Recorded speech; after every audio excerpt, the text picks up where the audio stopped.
لاشیں تو زہرا کے لال نے بہت اٹھائے، بلکہ کہوں کہ صبح سے عصر تک سارے لاشیں خود اٹھائے۔ اگر کوئی بڑھ کے کہتا تھا نا کہ یہ غلام ہے تو فرماتے تھے یہ میرا مہمان ہے۔ ہر لاشا خود اٹھایا۔ امامہ کھل کے گردن میں آ گیا تھا۔ بعض جوان بچے سوال کرتے ہیں کہ آپ مصائب پڑھتے وقت علماء امامہ کیوں اتار دیتے ہیں؟ خطبہ کلہا کیوں اتار دیتے ہیں؟ اس لیے کہ اب بات وہ ہو رہی ہے کہ جس کی بات ہو رہی ہے اس کے سر پہ امامہ نہیں تھا۔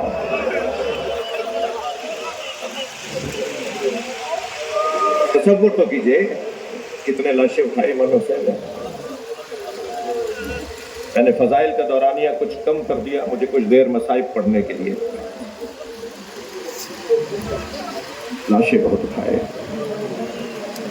حر کا بیٹا علی ابن حر علیہ السلام، جب اس نے اپنے بابا کو آواز دی نا کہ بابا میری مدد کریں،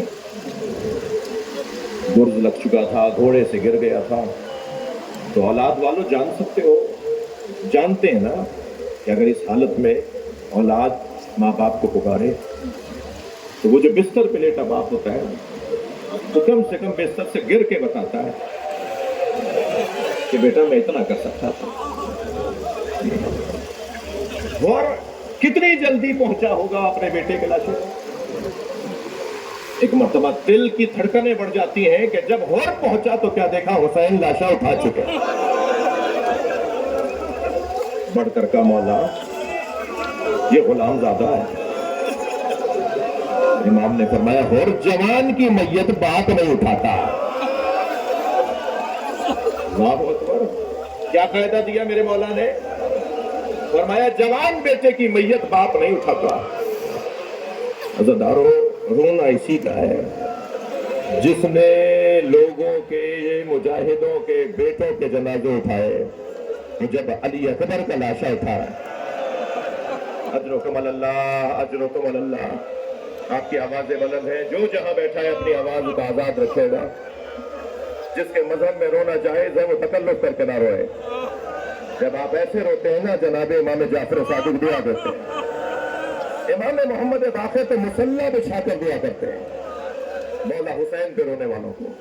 کسی کے بڑے نے اگر رونے کو روکا ہے تو ہم جنہیں بڑا مانتے ہیں وہ کسی کے بڑے سے قابل مقایسہ ہی نہیں ہے۔ ہم اپنے ائمہ کے حکم پر رو رہے ہیں، تمہیں وہ مبارک، ہمیں ان کی اطاعت کرنی ہے۔ میرے مولا نے لاشیں بہت اٹھائے مگر 4 لاشوں پہ حسین روئے بہت۔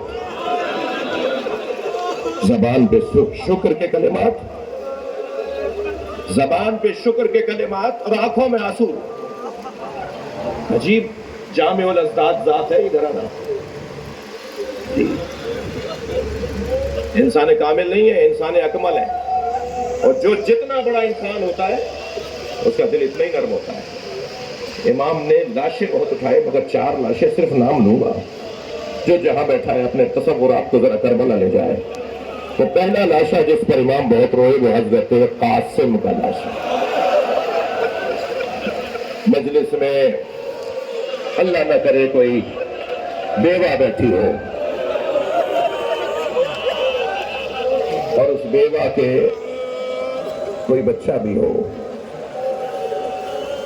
میں آپ سب سے کہوں گا سلام کریں بی بی ام فروا کو۔ کیا شیر دل بیوی ہے، کیا جگر ہے اس خاتون کا۔ جب امام لاشا لے کر آئے نا، میں نے ابھی ایک جملہ اپنے وطن کے ایک شہر میں کہا، بہت دیر تک ایک جوان روتا رہا، میں چاہ رہا ہوں وہ جملہ یہاں بھی کہہ دوں۔ یہ واحد لاشا ہے جو ایک جگہ سے نہیں ملا۔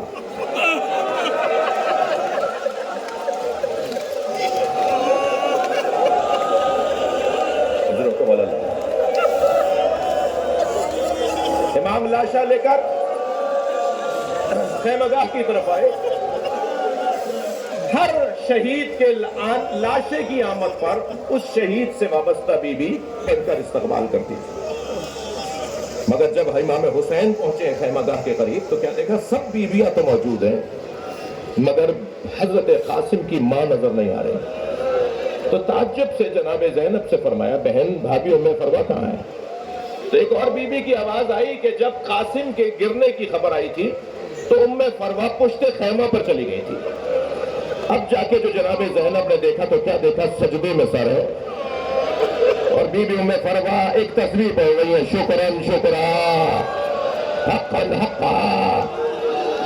جیسے ہی سجدہ مکمل ہوا جناب زینب کی آواز آئی بھابھی آپ کو حسین بلا رہے ہیں. میری بی بی وہاں آئی جہاں حضرت قاسم کا لاشا تھا پامال لاشا. آواز دے کر کہا بھائی حسین میرے بچے سے راضی ہے؟ امام نے فرمایا بھابھی آپ کے بچے نے میرے بھائی کی یاد تازہ کر دی. تو بی بی کی آواز آئی بھائی مجھے قاسم کا خون بھرا کرتا چاہیے. امام نے بھی نہیں فرمایا کہ بھابھی اس کرتے کا کیا کریں گی جو تار تار ہو گیا جو چاک چاک ہو گیا.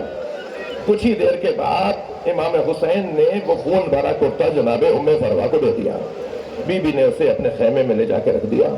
عصر عاشور اسی دن عاشور کے دن عصر کے وقت میں امام کی شہادت کے بعد خیمے لوٹے تبرکات لوٹے گئے زیورات لوٹے گئے سب کچھ لوٹ گیا. 11 محرم کو یہ قافلہ کوفہ آ گیا. کوفہ سے شام آیا شام میں اسیر رہا. اسیری سے رہائی ملی تو تبرکات واپس آئے. ہر بی بی نے اپنی اپنی گٹھڑی اٹھائی ہوئی تھی. جناب ام فروا نے اپنی گٹھڑی سینے سے لگائی تھی. اور جب شام سے کربلا آئی اور کربلا سے مدینہ پہنچی تو بار بار کہنے لگی مجھے تو جنت البقیع لے جاؤ مجھے تو جنت البقیع لے جاؤ. اور اب جب جنت البقیع پہنچی تو قبر امام حسن کے برابر میں بیٹھی گٹھڑی کھولی خون بھرا کرتا نکالا قبر امام حسن پہ پھیلا دیا اور ایک مرثیہ پڑھا اے میرے والی تمہارے بچے کی نشانی لائی. اجرکم اللہ اجرکم اللہ. ایک لاشا جس پر امام بہت روئے وہ حضرت قاسم کا لاشا. دوسرے لاشے کا نام سنیں گے تو اہل دل کے آنکھوں میں آنسو آ جائیں گے. یہ علی اکبر کا لاشا ہے. یہ واحد شہید واحد مجاہد ہے جسے امام نے بھیجنے کے بعد آرزو کی ہے کہ ایک مرتبہ اور دیکھ لوں. اور حضرت فضہ سے کہا فضہ ماں کی دعاؤں کا اثر ہی کچھ اور ہے. تم علی اکبر کی ماں سے کہو کہ دعا کرے کہ میں علی اکبر کو ایک بار اور دیکھ لوں. بی بی ام لیلہ خیمے میں سر پہ قرآن رکھ کر مناجات پڑھ رہی ہے یعقوب سے یوسف کو ملانے والے ایک بار اور میرا یوسف مجھے دکھا دے. ابھی بی بی کی دعا مکمل نہیں ہوئی تھی کہ تکبیر کی آواز آئی. اب جو خیمے کے در پہ جا کے دیکھا تو کیا دیکھا کہ بیٹا بابا سے بات کر رہا ہے. حضرت علی اکبر امام حسین سے کہہ رہے ہیں بابا اگر چند گھونٹ پانی کے مل جاتے تو میں بتاتا کس کا پوتا ہو. میں بتاتا دشمن کو کہ کس عباس نے میری تربیت کی ہے. اب یہ منظر ماں در خیمہ سے دیکھ رہی ہے. بیویاں مجلس میں بیٹھی ہیں اولاد والے لوگ بیٹھے ہیں. ماں دیکھ رہی ہے بچہ اور وہ بھی علی اکبر بچہ بابا سے پانی مانگ رہا ہے. تو شاعر نے 4 مصروں میں کہا کہ شدت پیاس سے اکبر نے پلٹ کر دیکھا. شدت پیاس سے اکبر نے پلٹ کر دیکھا ماں نے خیمے کی تنابوں سے لپٹ کر. بھئی دوسرے 2 مصروں پر اہل دل سے میں چاہوں گا کہ اپنے آپ کو کربلا لے آئے. شدت پیاس سے اکبر نے پلٹ کر دیکھا ماں نے خیمے کی تنابوں سے لپٹ کر دیکھا. کتنی مجبور تھی ساقی کوثر کی بہو کتنی مجبور تھی ساقی کوثر کی بہو خالی مشکیزہ کئی بار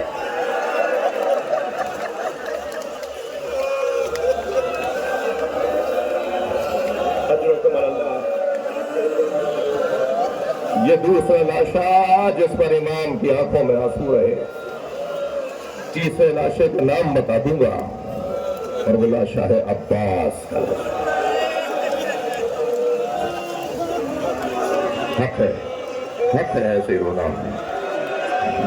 جسے رونا نہیں آ رہا وہ اللہ سے آنسو مانگے اور دعا یہ کرے کہ ایک قطرہ اشک حسین کے نام پر مجھے عطا کر دو. ہماری ساری عبادتیں اگر اس کا کوئی ضامن ہے تو یہ آنسو ہے. اجرکم اللہ. بہت رو رہی ہے. چوتھے لاشے کا نام بتاؤں بہت سنبھل کے بول رہے.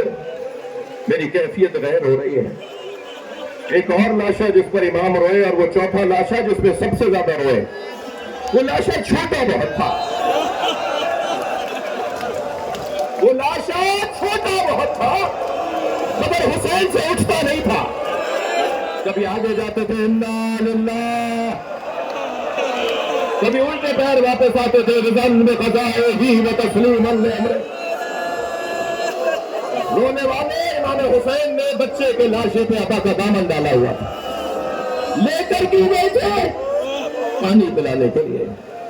چھوٹے چھوٹے بچے بھی میں دیکھ رہا ہوں جگہ جگہ مجلس میں، جب بچوں کے درمیان کہا جائے کہ فلاں چیز ہم تمہیں دیں گے مگر پہلے چھوٹے بھائی کو دیں گے، تو سارے بچے جو اس سے بڑے ہوتے ہیں وہ انتظار میں رہتے ہیں کہ پہلے اسے مل جائے پھر ہمیں ملے گا.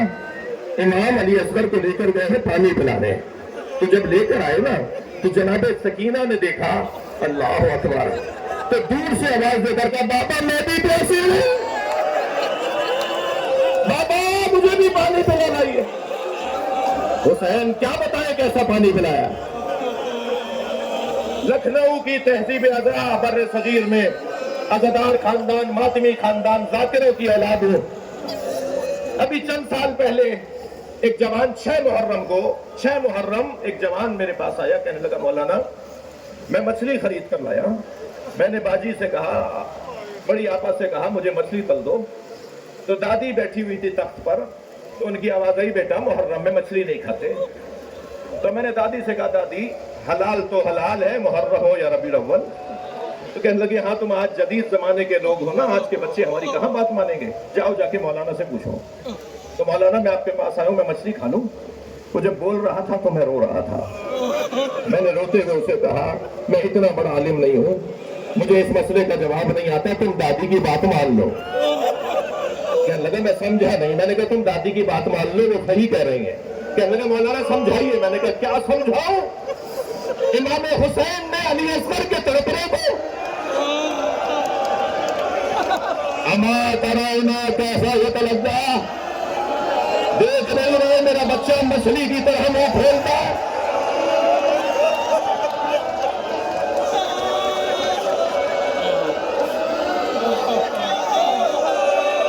امام زمانہ کو بلائیے آج کی مجلس میں. مولا یہ آوازیں آپ کو یاد کر رہی ہیں، آ جائیے آپ کو پرسا دے، آ جائیے آپ کے ساتھ کربلا چلے. وہ سرخ پرچم جو آپ کے جد کے مزار پر حسین مولا کے مزار پر لگا ہے، اسے اتار کر آپ کے ساتھ آپ کی حمایت میں، آپ کی اطاعت میں زندگی گزارے. عزادارو، حسین مولا نے علی اصغر کا لاشا دفنا دیا. میں نے آپ سے کہہ دیا تھا مجھے آپ برداشت فرمائیں، میں کچھ دیر مصائب زیادہ پڑھنا چاہتا ہوں، اور زیادہ کیا پڑھوں گا.